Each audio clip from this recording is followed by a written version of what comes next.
বিসমিল্লাহির রহমানির রহিম। নবম দশম শ্রেণীর ত্রিকোণমিতিক বেসিক আলোচনা পার্ট 3 এখন আলোচনা করা হবে। আপনারা কেউ দয়া করে স্কিপ করবেন না, ভালো করে দেখেন এবং বুঝেন, মনোযোগ দিয়ে শুনেন। তাহলে আশা করি ত্রিকোণমিতির যদি এই বেসিক আলোচনাগুলো আপনার মনে থাকে তাহলে ত্রিকোণমিতির যে কোনো গাণিতিক সমস্যা আপনি সমাধান করতে পারবেন, বা যে কোনো গাণিতিক আপনার নিয়ম অনুযায়ী সূত্র প্রতিষ্ঠার মাধ্যমে করতে পারবেন। তাহলে শুরু করা যাক।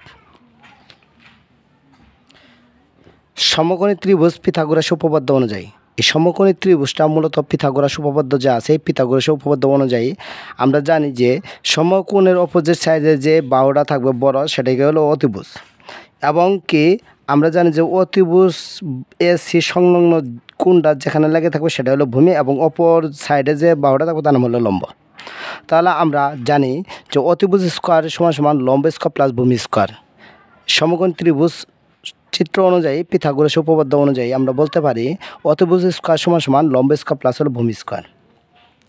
এখানে অতিভুজ হলো এসি, সুতরাং এসি স্কোয়ার, লম্ব হলো এবি, লম্ব এবি স্কোয়ার, ভূমি হলো বিসি সমান সমান বিসি প্লাস বিসি স্কোয়ার, অর্থাৎ এসি স্কোয়ার সমান সমান AB square plus BC square. এটা না বলে আমরা বলবো অতিভুজ স্কোয়ার সমান সমান লম্ব স্কোয়ার প্লাস ভূমি স্কোয়ার। অর্থাৎ চিত্রের ক্ষেত্রে এ বি সি না থেকে অন্য কোনো মানও থাকতে পারে। যদি আমরা অতিভুজ স্কোয়ার সমান সমান লম্ব স্কোয়ার প্লাস ভূমি স্কোয়ার জানতে পারি তাহলে আমাদের কাজ শেষ।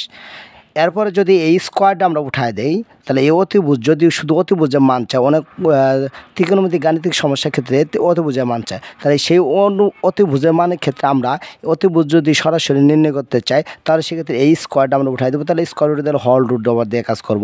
তাহলে আমরা প্রথমে অবস্থায় স্কোয়ার উঠাই দিয়ে হল রুট দিতে পারি, অথবা অতিভুজ স্কোয়ার সমান লম্ব স্কোয়ার প্লাস ভূমি স্কোয়ার দিয়ে কাজ করে যায়, সবার শেষে আমরা স্কোয়ার বাদ দিয়ে তারপর রুট দিতে পারি। তাহলে দুইভাবে আমরা করতে পারি। তাহলে অতিভুজ সমান সমান রুট ওভার লম্ব স্কোয়ার প্লাস ভূমি স্কোয়ার। 2 নম্বর হলো লম্ব স্কোয়ার। তাহলে এখানে লম্ব হলো এবি, এখানে ভূমি হলো বিসি এবং অতিভুজ হলো এসি। তাহলে লম্ব স্কোয়ার সমান অতিভুজ স্কোয়ার মাইনাস হলো ভূমি স্কোয়ার। তাহলে এখানে আমাদের লম্ব হলো এবি অর্থাৎ লম্ব স্কোয়ার। তাহলে যদি লম্ব স্কোয়ার চায় মানে লম্বের মান চায় তাহলে তোমরা সবাই বুঝে নিও যে অতিভুজ থেকে ভূমি বাদ, আর যদি আমাদের ভূমি চায় তাহলে অতিভুজ থেকে লম্ব বাদ। তাহলে কি এখানে কী চাইছে? লম্ব। তাহলে লম্ব স্কোয়ার সমান সমান অতিভুজ স্কোয়ার মাইনাস হলো ভূমি স্কোয়ার, বা লম্ব সমান সমান রুট ওভার অতিভুজ স্কোয়ার মাইনাস ভূমি স্কোয়ার। তাহলে যদি এখানে আমাদের ভূমি চায়, ভূমি বিসির মান চায়, অর্থাৎ ভূমি চাইলে পরে আমরা জানি, আমরা দুটি সূত্র প্রয়োগ করতে পারি। আমরা জানি ভূমি স্কোয়ার সমান সমান অতিভুজ স্কোয়ার। তাহলে যেহেতু ভূমি মান চাই তাহলে অতিভুজ স্কোয়ার দেওয়ার পর আমরা লম্বাটা কী করবো? মাইনাস করবো।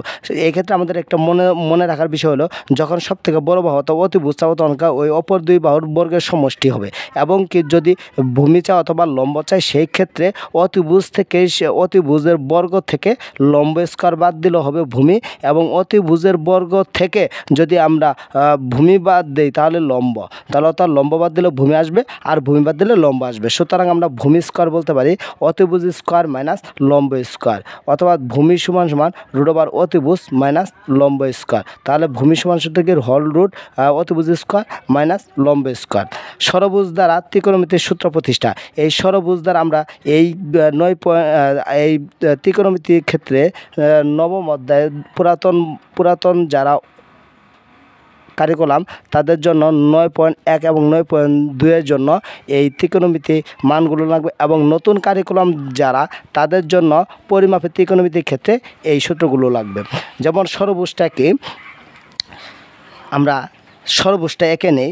এক পাশে যদি আমরা মনে করি যে ট্যান, তাহলে আমরা অপর পাশে রাখবো কট। যদি আমরা এখানে সাইন রাখি তাহলে এখানে রাখবো কসেক, আর যদি এখানে কস রাখি এখানে রাখবো সেক। কারণ আমরা জানি যে সাইনের সাথে উল্টো সম্পর্ক হলো কসেক, কসের সাথে উল্টো সম্পর্ক হলো সেক, টেনের সাথে উল্টো সম্পর্ক হলো কট। তাহলে সাইন থিটা, যদি অনেক ক্ষেত্রে সাইন থিটা বলে, তাহলে সাইন থিটার সূত্র হলো, তাহলে যেহেতু আমরা এই মিডল পয়েন্টে 1 রাখছি তাহলে 1কে কী দ্বারা ভাগ করবো? আমরা কোসেক দ্বারা ভাগ করবো। তাহলে আমাদের সাইন থিটার সূত্র আসবে 1/কোসেক থিটা। আর যদি কোসেক থিটা চাই তাহলে মিডলে কি আছে? 1, তাহলে তাহলে 1/sin থিটা। সুতরাং sin থিটা সমান 1/cosec আর cosec সমান 1/sin। আর যদি cos চায় তাহলে cos মিডল পয়েন্টে কি আছে 1, তাহলে 1/কি sec। আর যদি sec চায় মিডল পয়েন্টে কি আছে 1, তাহলে 1/cos। এবং যদি tan চায়, tan এর মান আমরা দুইভাবে পেতে পারি। tan থিটা সমান 1/কি cot, যেহেতু মিডল পয়েন্টে 1 এবং কি তার বিপরীতে আসে cot। আর যদি cot চায় তাহলে মিডল পয়েন্টে হলো 1, তার বিপরীত পাশে হলো কি tan, তাহলে সুতরাং cot থিটা সমান 1/tan থিটা। এখন tan থিটা আরেকটা বিকল্প সূত্র আছে, সেটা হলো tan থিটার পরের যে উপরে যে দুইটা ত্রিকোণমিতি অনুপাত কি আছে আমরা লক্ষ্য করি। tan এর পরের দুইটা অনুপাত হলো একটা হলো sin, আর হলো কি cos। সুতরাং আমরা tan থিটা বলতে পারি sin/cos থিটা। এবং যদি আমরা cot থিটা সূত্র বের করতে চাই, তাহলে cot থিটার এই পাশে অপোজিট সাইডে কে আছে cos/sin আছে। তাহলে সুতরাং আগে cos দেব, তারপর আমরা কি দেব sin দেব। আর tan দিয়ে যখন শুরু হবে তাহলে উপরে দেব sin আর নিচে দেব cos। আর যখন cot দিয়ে শুরু হবে তাহলে উপরে দেব cos, নিচে দেব sin। তাহলে অর্থাৎ tan থিটার সূত্র আরেকটি আছে বিকল্প, সেটা sin/cos। এবং cot থিটার সূত্র আছে কি cos/sin। এবং এই ষড়ভুজের আমরা 6টি ভাগ, 1 2 3 4 5 6, এই 6টি ভাগের মধ্যে আমরা দেখতে পাচ্ছি এখানে 1 number, 2 number, 3 number, 4 number, 5 number, 6 number. এখানে যে জোড় ঘরগুলো আছে, জোড় ঘর, যেমন 2 নম্বর একটা জোড় ঘর, 4 নম্বর একটা জোড় ঘর, 6 নম্বর একটা জোড় ঘর। এই জোড় ঘরগুলো নিয়ে আমরা আরও অনেকটি সূত্র প্রতিষ্ঠা করতে পারবো। জোড় ঘরগুলো দ্বারা সূত্র তৈরি একটি কৌশল হলো, যেমন জোড় ঘর উপরে পার্ট যদি থাকে তারা ধনাত্মক স্কোয়ার হবে, এবং যদি নিচের পার্ট হয় তাহলে সেটা ঋণাত্মক হবে। সেটা কী হবে? ঋণাত্মক হবে। আর ঋণাত্মক মানে কি বিয়োগ হবে। কেন বিয়োগ হবে? যেমন আমরা বলতে পারি যে সাইন, তাহলে সাইনের বর্গ কি সাইন স্কোয়ার, কস কি কসের বর্গ কি কজ স্কোয়ার। তাহলে সাইন স্কোয়ার কজ স্কোয়ার, যেহেতু এটা উপরে পার্ট তাহলে ধনাত্মক, তাদের বর্গের সমষ্টি হবে, তার মানে অথবা মাঝখানে প্লাস হবে। তাহলে আমরা বলতে পারি sine square plus cos square সমান কি 1।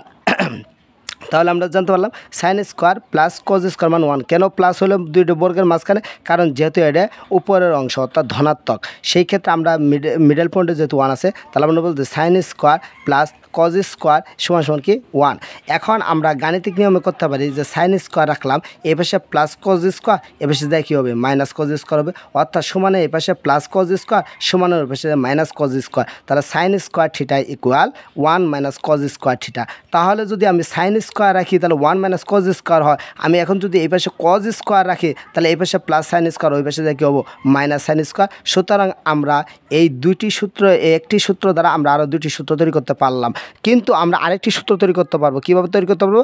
যদি এই সাইনের উপরে এই স্কোয়ারটা আমরা উঠায় দেই, তাহলে ওই যে স্কোয়ার রুটে যেহেতু হল রুট হয়, সেই ক্ষেত্রে আমরা সাইন থিটা বলতে পারি √1 মাইনাস কজ স্কোয়ার থিটা। সুতরাং আমরা ওটা প্রয়োগ করতেও পারি বা আমরা নাও করতে পারি, কিন্তু আমরা যদি এই সূত্র জানি তাহলে আমরা এই সূত্র অটোমেটিকই পেয়ে যাব। তাহলে সাইন স্কোয়ার থিটা সমান কি 1 মাইনাস কজ স্কোয়ার, আর যদি কজ স্কোয়ার হয় তাহলে 1 মাইনাস সাইন স্কোয়ার। তাহলে আমরা পরে 4 নাম্বার ঘরে যাই। তাহলে 4 নাম্বার ঘরে কে আছে কজেক এবং কট। তাহলে কট এবং কজ যেহেতু আমরা নিচের পার্ট, তাহলে মানে এর বিপরীত, তাহলে কি কট স্কোয়ার মানে কজেক স্কোয়ার দিলে আমাদের ভুল হবে। কেন ভুল হবে? কারণ তো আমরা যখনকার ধনাত্মক দেখে sine square plus cos square মানে কি ডাইন দিক থেকে শুরু করছিলাম, আর এটা যখন ডাইন দিকে যায় তাহলে হবে না, এটা আমার বাম দিক থেকে যেতে হবে। তাহলে এই 4 নাম্বার ঘরে যে বাম পাশে কে আছে কজেক আছে এবং কি ডাইন পাশে কে আছে কট আছে, তাহলে আমরা বলবো কজেক স্কোয়ার থিটা, যেহেতু এটা নিচের পার্ট সুতরাং মাইনাস হবে কজেক square theta minus cot square theta, তার মান হলো 1। তাহলে কজেক square theta minus cot square theta equal 1।